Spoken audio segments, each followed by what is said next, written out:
হযরত ইদ্রিস আলাইহিস সালাতু ওয়াসসালাম এমন একজন নবী ছিলেন যিনি সর্বদা ইবাদত বন্দেগী তাসবিহ তাহলিতে লিপ্ত থাকতেন। একদিন হঠাৎ করে এক ফেরেশতা মানুষের আকৃতিতে তার সামনে এসে উপস্থিত হলেন। হযরত ইদ্রিস আলাইহিস সালাতু ওয়াসসালাম তাকে দেখে পুরোপুরি চিনতে পারলেন না, কিন্তু তাকে উপযুক্ত সম্মান করলেন।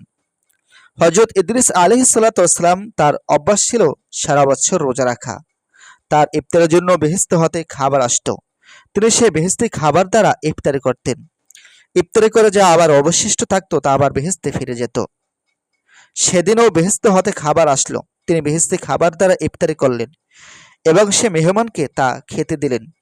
কিন্তু উক্ত মেহমান সে খাবার খাইলেন না, বরং সারা রাত তিনি ইবাদত বন্দেগীতে লিপ্ত ছিলেন। মেহমান ব্যক্তি আচার আচরণের আবারও কতগুলো বৈশিষ্ট্য দেখা গেল, যা দেখে হযরত ইদ্রিস আলাইহিস সালাতু ওয়াসসালাম তিনি আশ্চর্য হয়ে গেলেন। পরের দিন ভোরবেলা হযরত ইদ্রিস আলাইহিস সালাতু ওয়াসসালাম মেহমানকে বললেন, হে মেহমান, চলুন আমরা একটু ভ্রমণ করে আল্লাহ তাআলার কুদরত সমূহ দেখে আসি। মেহমান তাতে সম্মত হয়ে দুজনে একত্রে ভ্রমণ করতে বের হলেন। কিছু দূর গিয়ে হঠাৎ মেহমান বললেন, চলুন আমরা ওই ক্ষেত হতে কিছু ফল তুলে এনে দুজনে মিলে তা আমরা খাই। হযরত ইদ্রিস আলাইহিস সালাতু ওয়াসসালাম তাতে বেশ কিছুটা আশ্চর্য ও খুব বিস্তৃত কণ্ঠে বললেন, আপনি তো বড় আশ্চর্য মানুষ। রাতে আপনি হালাল খানা না খেয়ে অথচ এখন অপরের ক্ষেত হতে ফল তুলে খেতে চাচ্ছেন। অন্যর মাল না বলে খাওয়া যে এটা নিষিদ্ধ, এটা আপনি জানেন না? মেহমান তার কথার কোনো জবাব না দিয়ে সামনে অগ্রসর হতে লাগলেন। কিছু দূর সামনে গমন করে এক স্থানে কতগুলো ছাগল চরিত দেখে মেহমান হযরত ইদ্রিস আলাইহিস সালাতু ওয়াসসালামকে বললেন, চলুন ওখান হতে একটা ছাগল এনে আমরা জবাই করি, তা বেশ করে খাওয়া যাবে। হযরত ইদ্রিস আলাইহিস সালাতু ওয়াসসালাম বললেন, অপরের ছাগল জবাই করে খাওয়া যে পাপের কাজ, তা কি আপনার আদৌ জানা নেই? এভাবে মেহমান ইদ্রিস আলাইহিস সালাতু ওয়াসসালামের সাথে ৩ দিন পর্যন্ত থাকলেন। তার আচার আচরণের লক্ষ্য করে হযরত ইদ্রিস আলাইহিস সালাতু ওয়াসসালাম তার মনে সন্দেহ জাগলো এবং এই ব্যক্তিকে নিশ্চয়ই তিনি কোনো মানুষ নয়। অতঃপর তিনি বললেন, আল্লাহর কসম, আপনি আপনার প্রকৃত পরিচয়টা বলুন। তখন সে মেহমান বললেন, আমি কোনো মানুষ নই, আমি একজন ফেরেশতা। আমার নাম হচ্ছে মালাকুল মাউত হযরত আজরাইল আলাইহিস সালাতু ওয়াসসালাম। হযরত ইদ্রিস আলাইহিস সালাতু ওয়াসসালাম বললেন, আপনি কি দুনিয়ার সকল প্রাণীর জান কবজ করে থাকেন? মালাকুল মাউত বললেন, হ্যাঁ। তখন হযরত ইদ্রিস আলাইহিস সালাতু ওয়াসসালাম বললেন, তবে মনে হয় আপনি আমার জান কবজ করতে এসেছেন। মালাকুল মউত বললেন, না, আপনার সাথে ভাই সম্পর্ক করতে এসেছি। আমার একান্ত আশা যে আপনিও আমার এই প্রস্তাবে রাজি হবেন।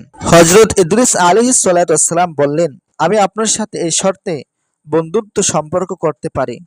আপনি আমাকে একবার মৃত্যুর স্বাদ উপভোগ করাবেন। যদি আপনি আমাকে এখানেই একবার মৃত্যুর অবস্থা উপভোগ করান, তাহলে আমার অনেকটা উপকার হতো। মৃত্যুর ভয়ে আমি বেশি বেশি আল্লাহ তাআলার ইবাদত বন্দেগী করতে পারতাম। মালাকুল মাউত বললেন, আল্লাহ তাআলার অনুমতি ছাড়া তো আমি পারি না, যেহেতু এখান তো আপনার মৃত্যুর সময় উপস্থিত হয় নাই। হযরত ইদ্রিস আলাইহিস সালাতু ওয়াসসালাম বললেন, আপনি আল্লাহর নিকট হতে অনুমতি গ্রহণ করে নিন।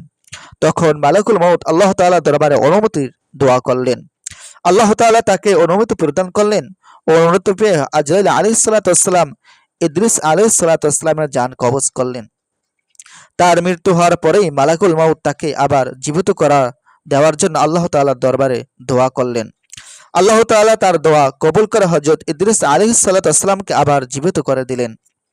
এরপর ফেরেশতা জিবরাইল আলাইহিস সালাতু ওয়াসসালাম তাকে জিজ্ঞাসা করলেন, ভাই ইদ্রিস, বলুন তো জান কবজের অবস্থাটা আপনার নিকট কিরূপ মনে হয়েছিল?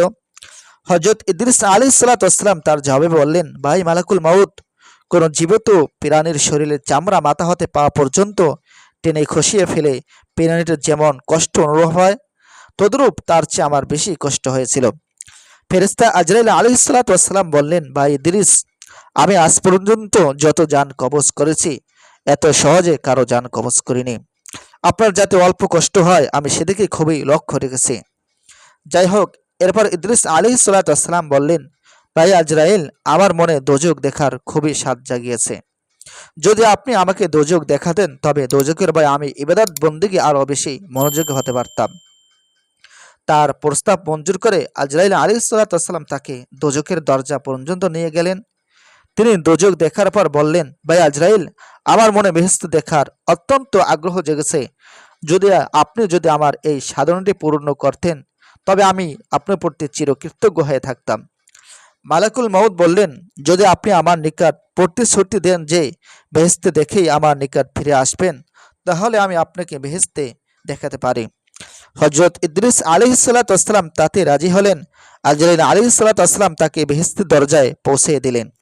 তিনি বেহেশতের দরজার নিচে জুতা খুলে রেখে তার ভিতরে প্রবেশ করার কিছুক্ষণ ঘোরাফেরা করলেন।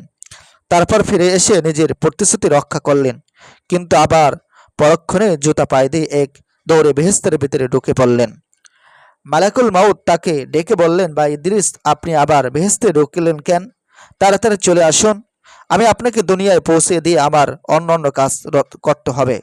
হযরত ইদ্রিস আলাইহিসসালাম বেহেশতের ভিতর হতে জবাব দিলেন, ভাই মালাকুল মাউত, আল্লাহ তাআলা ইরশাদ করেন, প্রত্যেক প্রাণী একবার মৃত্যুর স্বাদ গ্রহণ করবে এবং একবার দোজখ না দেখে কেউই বেহেশতে প্রবেশ করবে না।